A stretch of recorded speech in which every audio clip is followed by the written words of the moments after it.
Alors, on va continuer avec cette session de vidéo et la première vidéo qui est une vidéo de pli du capot sur la ZIC. Alors, une prise en charge des plis du capot, on peut la lancer. Les plis du capot, il faut faire une prise en charge rapide, précoce, il faut être vraiment proactif. On voit mieux les plis en dilatant, c'est pour ça que vous voyez que la pupille est dilatée. Il ne faut pas hésiter à soulever tout le capot. C'est pour ça aussi que j'ai mis une petite marque pour garder la congruence, parce qu'en supérieur, le capot était tout à fait correct. Les plis intéressaient la partie inférieure. Donc là, on essaye de déplisser la partie stromale du capot. Bon, la vidéo, c'est surtout pour vous montrer le bon geste.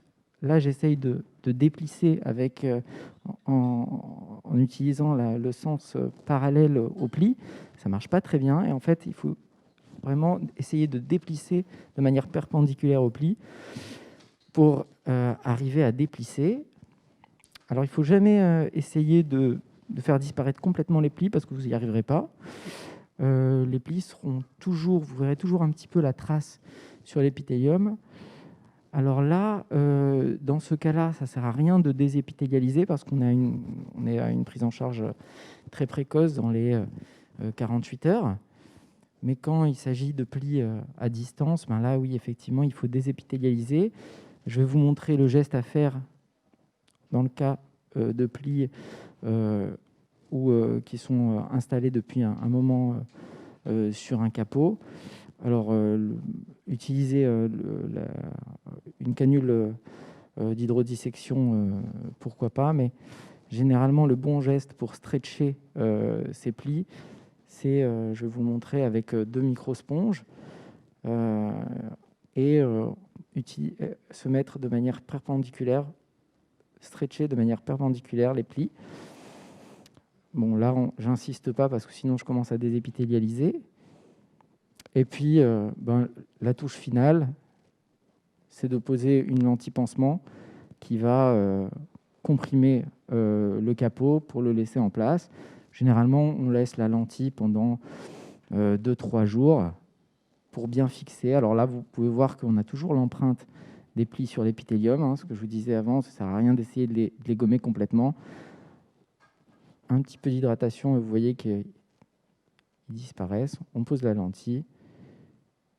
On revient 2-3 jours après, il n'y a plus de plis. Merci. Je pense qu'on peut passer à la vidéo suivante. Un petit commentaire, juste.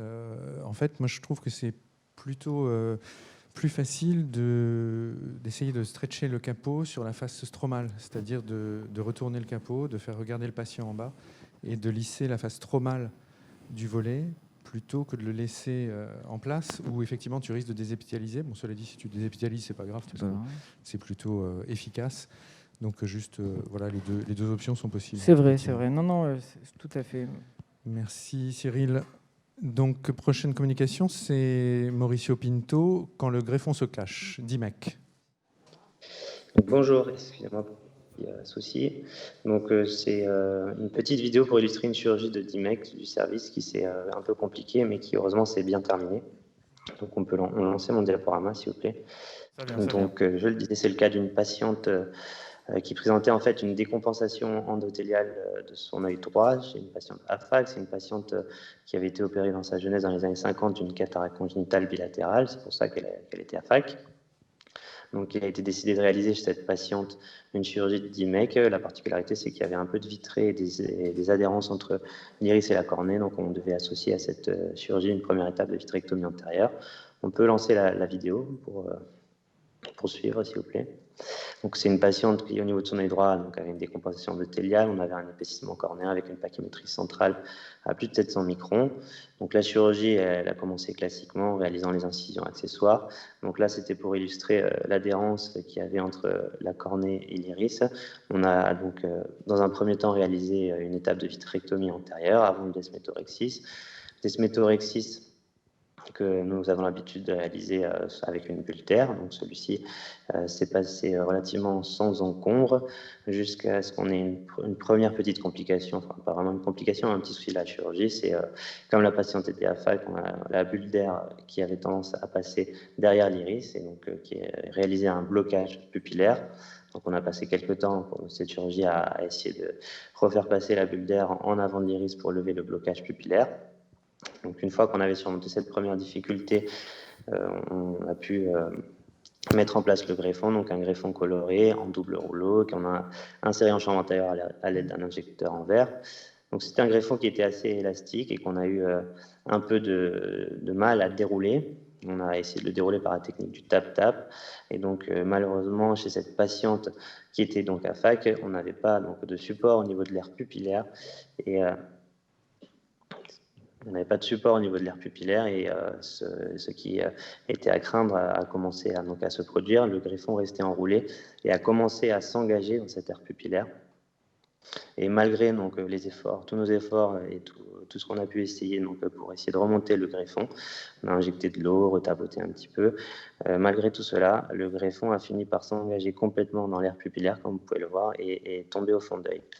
Donc, on a dû mettre en place un anneau de Malugine chez cette patiente. On n'avait pas de bonne mydriate pharmacologique. On est passé en vitrectomie postérieure. Alors, je suis désolé, les images de la vitrectomie postérieure ne sont pas de grande qualité, mais on arrive à voir le greffon enroulé sur lui-même qui est posé sur la rétine à proximité du nerf optique.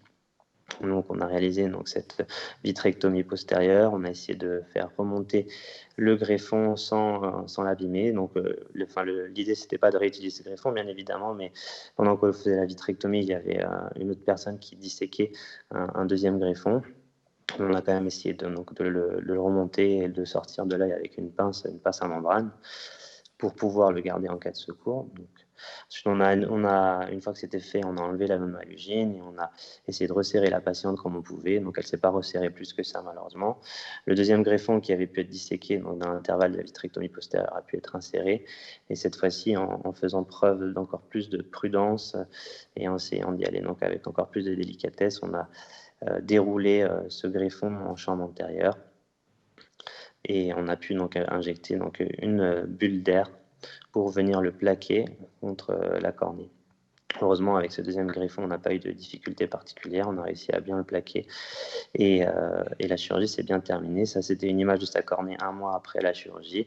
La patiente a récupéré une pachymétrie normale autour de 500 microns et aujourd'hui, 6 mois après sa chirurgie, elle est passée donc, de 1/10 avant la chirurgie à 6/10. Voilà, donc c'était cette petite vidéo pour vous illustrer donc, cette complication qu'on a eue et qui finalement, heureusement, s'est bien passée pour la patiente. Voilà, merci beaucoup. Bravo, belle présentation. J'aurais quand même une petite remarque.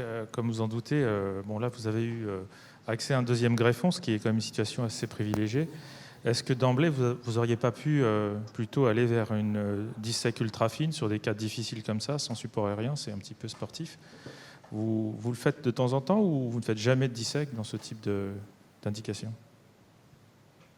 Alors c'est vrai que là, dans le cas particulier de notre service, on n'est pas entraîné, on n'est pas entraîné à faire de la dissèque et on a l'habitude de faire de la DIMEC et que peut-être effectivement cette patiente aurait pu...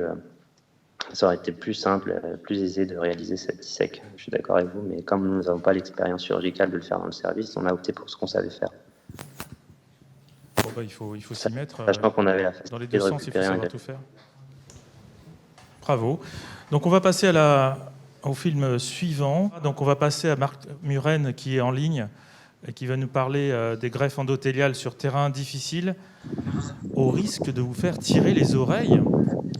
Allons voir ça. Est-ce que vous pouvez nous brancher avec Marc Muren? Bon, bonjour à tous. J'ai la vidéo normalement qui est déjà enregistrée. Donc okay.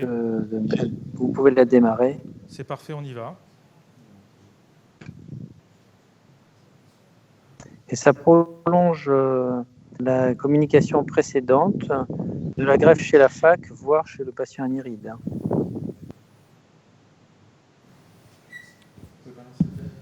Le play, s'il vous plaît.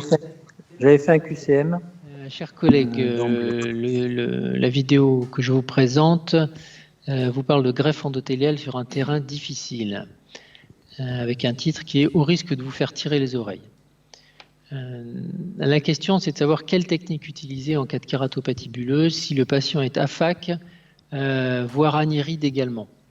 Donc vous pouvez utiliser les choix, c'est soit DIMEC en toute situation, DITSEC suturé à la cornée, kératoplastie transfixiante ou greffe endothéliale ultra mince avec des petites ailettes. Donc vous avez un choix, un QCM, un choix multiple, tout en sachant que effectivement il n'y a jamais de certitude en chirurgie. Donc mes réponses, ou plutôt mes conseils, ça va être soit d'utiliser une DITSEC suturée à la cornée pour l'éviter de chuter dans la cavité vitréenne, soit une kératoplastie transfixiante, soit la technique que je vais vous présenter. Alors, dans cette technique, on va d'abord préparer la greffe de façon spéciale. Après une pré-trépanation non perforante de 8 mm, on positionne la cornée sur une chambre intérieure artificielle avec l'endothélium vers le haut. Alors, vous voyez, avec un couteau 15, on va faire une petite pré-incision, puis avec des spatules à dissection lamellaire, on va réaliser un plan de clivage juste en dessous de l'endothélium en emportant quelques fibres stromales. Et on a ainsi un greffon qui fait une trentaine de microns. On va prolonger cette dissection sur les côtés au-delà du diamètre de 8 mm de façon à isoler 2 petites oreilles à ce greffon qui permettront de le tenir une fois que nous l'aurons positionné en chambre antérieure. Après, une fois qu'on a disséqué ces oreilles, eh bien, on va sur 360 degrés. Vous voyez ici la petite oreille qu'on isole. Et donc sur 360 degrés, on va isoler le greffon avec des ciseaux de Vannas. Voilà, on se rapproche de la dernière petite oreille. Voilà, donc c'est une technique purement manuelle qui nécessite un petit savoir-faire, mais qui a une efficacité certaine. Vous voyez, on met un peu de viscoélastique au centre. On va enrouler le greffon avec l'endothélium à l'intérieur. Et on va introduire le greffon enroulé dans le fût d'une cartouche type cataracte pour incision de 2,8 mm. Et puis voilà, on se retrouve sur notre patient qui est anyride et AFAC. Et donc on va introduire la cartouche par une incision de 2,8 mm, puis tenir la petite oreille. Et vous voyez que le greffon, il va tenir sans chuter grâce à ces 2 oreilles qui sont coincées dans ces 2 incisions cornéennes. Voilà. On peut ainsi injecter l'air dans la cavité vitréenne, ce qui va permettre de plaquer le greffon. Voilà, un deuxième patient, le patient est AFAC et anyride également. Si vous injectez un greffon pour 10 mètres qui va chuter sur la rétine, là vous restez juste en arrière de la cornée avec les 2 petites oreilles insérées dans les incisions cornéennes et le greffon que l'on va déplier relativement aisément.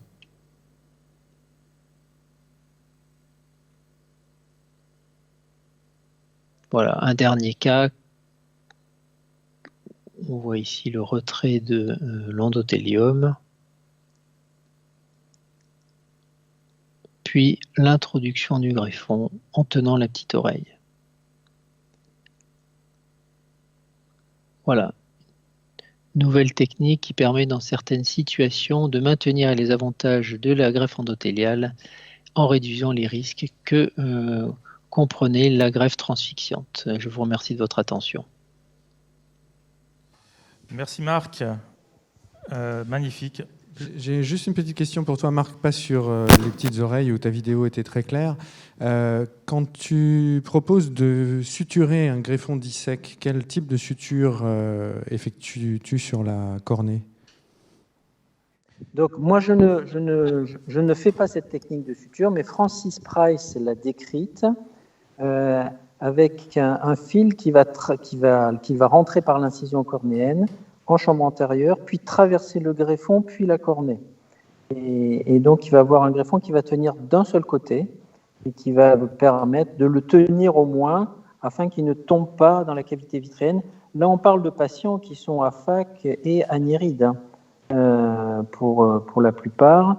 Et puis, pour prolonger avec c'était la question de David, C'est vrai que ces patients-là n'ont pour la plupart pas un temps de récupération à 10 dixièmes. Hein. La moitié d'entre eux, d'ailleurs, vont avoir 5 dixièmes ou plus, mais l'autre moitié auront bien moins que cela. Ils ont des glaucomes, ils ont des pathologies rétiniennes associées. Et vouloir à tout prix ne changer que la desmette en faisant une DIMEC, c'est se mettre dans des difficultés. Et moi également, j'ai eu ce que vous décrivez à Lyon, ce très joli greffon qui se transforme en chirurgie de membrane hyperrétinienne. Et donc c'est vrai, quand on l'a eu une fois, c'est toujours... voilà, ça incite à faire autre chose la fois d'après, quoi, voilà. Donc c'est sûr que c'est des conditions difficiles. Merci. Donc on va enchaîner avec la vidéo suivante, une dissec pour sauver une DIMEC, Thierry Hurtin. Qui commence par une dissection, un scoring tout à fait classique, mais on s'aperçoit, quand on a un petit peu d'expérience, en regardant sur les côtés, qu'il y a certaines petites zones qui ne se dissèquent pas correctement et qui se déchirent. Alors quand il y en a une, c'est pas très grave, on commence à replier le greffon, mais là on s'aperçoit qu'il y a une deuxième déchirure, et puis une troisième sur le côté, une quatrième, donc ça commence à compromettre un petit peu l'avenir de ce greffon. On peut essayer de le retourner et de le disséquer de l'autre côté, mais ça continue. C'est un greffon qui est très fragile et qui ne va pas permettre ce genre de dissection. Vous voyez un petit peu cette image en surimpression qui montre tous les traits de refend. Et si on continue la procédure, on va avoir des morceaux de greffon qui seront extrêmement petits et qui ne permettront pas de faire la technique de DIMEC correctement. Ça, c'est pas le même patient. C'est pour vous montrer, quand on s'acharne dans ce processus chirurgical, voilà ce que ça donne. Tout un tas de morceaux de greffon qu'on va essayer malgré tout de plaquer sur la cornée. Bien entendu, vous vous en doutez, ça ne marche pas. Bon, ce patient a été opéré avec une autre DIMEC plus tard. Mais du coup, pour revenir au premier patient, j'ai décidé de convertir et de pratiquer une dissec. Alors, dans le titre, il y avait un A que j'aurais dû enlever puisque c'était manuel et non pas automatique. Et avec un couteau crescent, en y allant progressivement de proche en proche pour essayer d'avoir un greffon qui fait 70 microns à peu près, et de manière à préserver la partie centrale de l'endothélium qui était sur le greffon et qui devrait être viable si on continue correctement cette technique.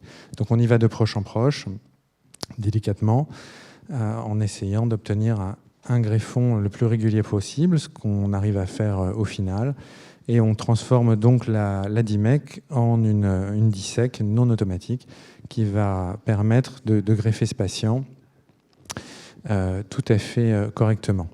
Ouais, on fait un contrôle, on va faire ensuite un petit contrôle OCT pour vérifier qu'on a bien une congruence du greffon sur la cornée. Et c'est parfait. Et ce greffon a bien tenu et a permis une récupération visuelle tout à fait intéressante de la patiente. Ce qui est aussi possible, c'est d'utiliser carrément un trépan mécanique, un microkératome.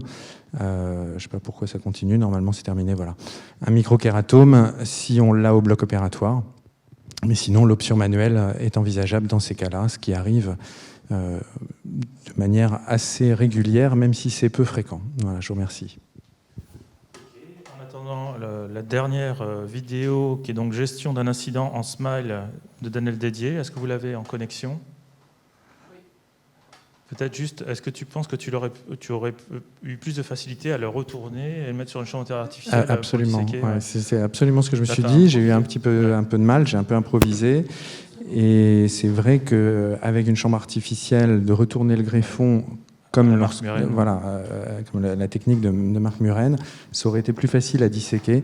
Un peu de la même manière que quand on fait des DALC, où on a le dôme cornéen qui est bien convexe et qui permet une très bonne dissection. Voilà. Bon, parfait, c'est intéressant à savoir. Donc on enchaîne avec, c'est une procédure SMILE apparemment, qui commence bien.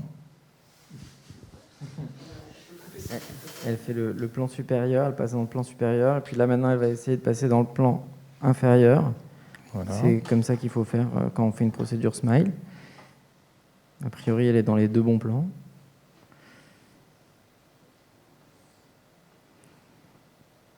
Donc là elle repasse dans le plan antérieur.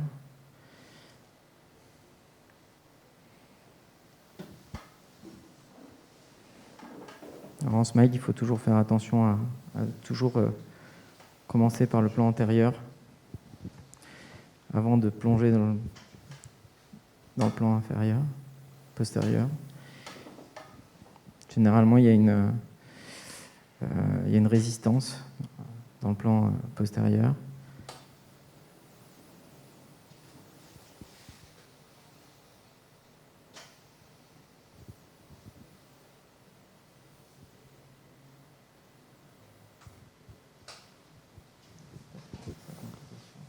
C'est pas facile à commenter parce qu'on ne sait pas en fait quel va être l'incident.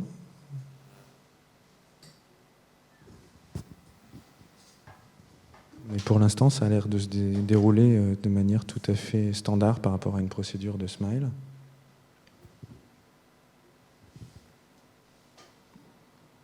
Alors, généralement, moi j'aime bien tenir l'œil dans cette étape parce que sinon le risque c'est de faire des refends sur l'incision.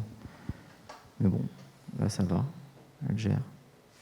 Est-ce qu'on peut mettre un liquide, un gel en surface pour mieux voir? Parce que ça sèche un peu quand normalement non, parce qu'après justement tu ne vois pas bien. Si tu as... C'est moins bien. Ouais, tu vois moins bien. Donc là, elle retire bien son lenticule qui a l'air de bien venir. Et elle vérifie. C'est ça, c'est peut-être ça la complication. C'est ça s'est peut-être déchiré, il veut manquer un morceau.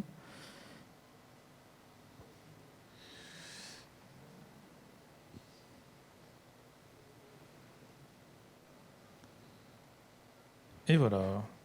Bon, il devait manquer un morceau. Hein, ça devait être le morceau qui manque. Peut-être. Je ne suis pas sûr parce que j'avais l'impression quand même qu'il était complet, mais bon. Il est difficile vraiment de conclure sur ce cas clinique. On va passer à la keynote bibliographique que je vais avoir l'honneur de à vous faire, qui est donc en lien avec le corneal collagen cross-linking. Alors, c'est une revue basée sur la bibliographie. Est-ce que ça marche là? Je peux les passer. Alors, le cross-linking, c'est quand même une revue, une bibliographie qui est imposante pour les recherches PubMed. Quand vous tapez kératoconus sur les 20 dernières années, il y a 3500 au moins références à regarder. Quand vous tapez cross-linking, vous aurez 1500 références environ, donc plus de 180 reviews, 20 méta-analyses, 70 études randomisées. Donc, ce qui est considérable depuis la mise sur le marché en 2003 du protocole de Dresde et la validation de la FDA en 2016. Donc une grosse part de la littérature concerne quand même le cross-linking actuellement. Le cross-linking dit conventionnel, qu'est-ce que c'est? C'est la photoréticulation matricielle du collagène cornéen. C'est l'indication du kératocone évolutif uniquement. Ça concerne essentiellement des patients jeunes, c'est-à-dire situés entre 15 et 25 ans, qui présentent une épaisseur de cornée suffisante au point le plus fin pour pouvoir bénéficier en sécurité d'un cross-linking. C'est une procédure dynamique, il y a donc un timing. Le premier temps, c'est ablation de l'épithélium sur les 8 mm centraux, puis imprégnation pendant 30 minutes à la riboflavine 1%, puis sans délai, activation de la riboflavine avec les UVA pendant 30 minutes à 3000 watts par centimètre carré, ce qui fait une dose totale de 5,4 millijoules par centimètre carré. Il existe des indications plus marginales du cross-linking qui sont fondées sur le pouvoir stabilisateur du cross-linking, éventuellement couplé au laser excimer, je ne vais pas rentrer dans le détail, ou éventuellement couplé à l'usage des lentilles souples lorsque la cornée est fine.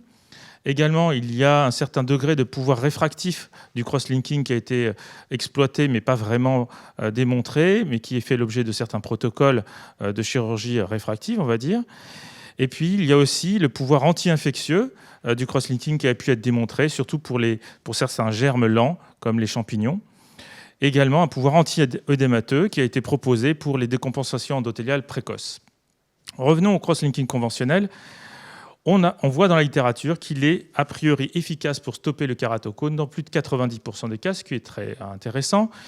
Il est néanmoins douloureux, assez long, et il existe des complications à moins de 1%. Mais quels sont les facteurs d'efficacité du cross-linking? Eh bien, on regarde évidemment la topographie, c'est-à-dire la courbure de la cornée. Elle est diminuée, elle est parfois même diminuée de façon conséquente. On ne sait pas trop si c'est la part de l'épithélium, il faudrait le mesurer. D'un point de vue optique, il y a des modifications de la transparence de la cornée à la lampe à fente et aussi en OCT qui est devenu l'élément incontournable de l'évaluation du cross-linking avec la fameuse ligne de démarcation qui représente le niveau profond d'interaction. En microscopie confocale, on voit aussi bien sûr des choses et on observe surtout une dénervation, une perte des kératocytes. La biomécanique, évidemment, in vivo, c'est difficile de montrer le durcissement de la cornée, mais ex vivo, cela a été démontré à maintes reprises. Je vous montre ici, et je passe rapidement, les études randomisées, parce qu'il y a quand même peu d'études randomisées, mais il y en a quelques-unes qui montrent que le cross-linking conventionnel marche. Je passe vite sur les méta-analyses et les synthèses, les articles de synthèse qui dérivent des recommandations FDA, que vous pouvez voir ici. Le cross-linking accéléré est apparu dès 2007 pour essayer de raccourcir l'intervention. Il supplante petit à petit le cross-linking conventionnel, car finalement, en modulant la durée de la riboflavine et l'intensité des UV, à flux de photons à peu près constant, on arrive à des résultats qui sont intéressants avec une procédure moins longue, qui reste néanmoins douloureuse et un taux de complication même un peu plus faible. Ça semble relativement efficace. Les marqueurs d'efficacité s'y retrouvent. Au niveau topographique, il y a un aplatissement un peu moins prononcé, mais une stabilité. Au niveau optique, il y a aussi les mêmes modifications, mais plus antérieures. Au niveau microscopique confocal, il y a bien sûr les mêmes altérations également plus antérieures que pour le conventionnel. Et pour la biomécanique, c'est le même problème, on a du mal in vivo. La seule chose qui change à présent dans les études, c'est qu'on s'intéresse aussi au comportemental, et c'est-à-dire à l'inhibition des frottements oculaires qui a été remarquée pour les cross-linking accélérés et qui n'avait pas été évaluée pour les cross-linking standards. Voilà les études randomisées qui comparent cross-linking conventionnel et accéléré, qui prouvent que c'est à peu près la même chose. Et on passe à l'évolution suivante, c'est le cross-linking dit épione, transépithélial, qui a vu l'objet de plusieurs tentatives depuis 2010. L'objectif étant de franchir la barrière épithéliale qui est imperméable pour la riboflavine. Il y a deux approches. D'abord, entrouvrir les jonctions épithéliales avec, par exemple, de l'EDTA, des conservateurs du mésalconium, et éventuellement ajouter un champ électrique pour pousser la riboflavine dans la cornée. C'est la iontophorèse, comme vous pouvez le voir en bas à droite. Bien sûr, c'est un peu moins long que le cross-linking, c'est un peu moins douloureux, parfois un peu douloureux quand même, et ça semble quand même beaucoup moins efficace que le cross-linking conventionnel ou accéléré EPI-OFF. La iontophorèse semble néanmoins plus attractive que les autres sets de transépithéliales. Tous les marqueurs d'efficacité sont moins performants. Voilà les études randomisées qui comparent l'épione avec la iontophorèse qui montrent ce manque de performance. Enfin, la nouvelle tendance, c'est l'utilisation de l'oxygène pour booster la photoréticulation. C'est l'élément qu'il manquait pour améliorer le rendement des épiones. Vous voyez ici le masque qui permet d'enrichir en oxygène pendant l'intervention et surtout pendant l'exposition aux UV. Les résultats sont préliminaires, mais ils sont encourageants. Et on est en train de voir les premiers résultats des études de non-infériorité dans l'étude validation FDA. Donc, vous avez bien compris qu'on va vers une transition du cross-linking accéléré et épione. Et cela voit la nécessité de mise en place de moyens d'évaluation plus modernes que le Camax des études, et c'est-à-dire la mise en perspective de nouveaux outils, à la fois en routine avec l'OCT essentiellement, en regardant la topographie cornéenne, mais aussi la ligne de démarcation, les variations de l'épithélium, et puis dans les centres de recherche spécialisés, les questionnaires comportementaux, les profils génétiques, la sensibilité cornéenne qui peut être modulée, la cellularité en microscopie confocale, les marqueurs de l'inflammation. Vous l'avez compris, il y a beaucoup de choses en développement. Je vais vous montrer cette diapositive qui montre la différence entre épione et EPI-OFF, avec à gauche en OCT les lignes de démarcation qui sont différentes en fonction des protocoles conventionnels accélérés, et à droite avec les épiones, montrant par exemple les différences entre la iontophorèse ou l'OBXL, c'est-à-dire l'Oxygen Boost Cross-Linking, qui montrent des résultats très encourageants. Étant donné qu'il faut qu'on accélère, je vais passer sur pas mal de diapositives et aller directement à la conclusion. Donc voilà, on peut dresser maintenant différentes cartographies en regardant le confocal et l'OCT et en tirant des conclusions à partir de ces deux examens. Il faudra certainement mieux écouter les patients et utiliser plus de questionnaires dans l'avenir, mieux palper la cornée, on y viendra un jour ou l'autre. Et pour conclure, et en perspective, on peut dire que le cross-linking est certainement à présent le traitement établi du kératocone évolutif. Les études comparatives sont de plus en plus ciblées, surtout comparant l'épi-on et l'épi-off. Le monitoring des biomarqueurs va se diversifier. Et il y aura certainement une mise en place de scores de risque de progression à partir de ces biomarqueurs pour arriver un jour à une personnalisation du cross-linking en fonction de la localisation, de l'intensité et de la profondeur. Je vous remercie.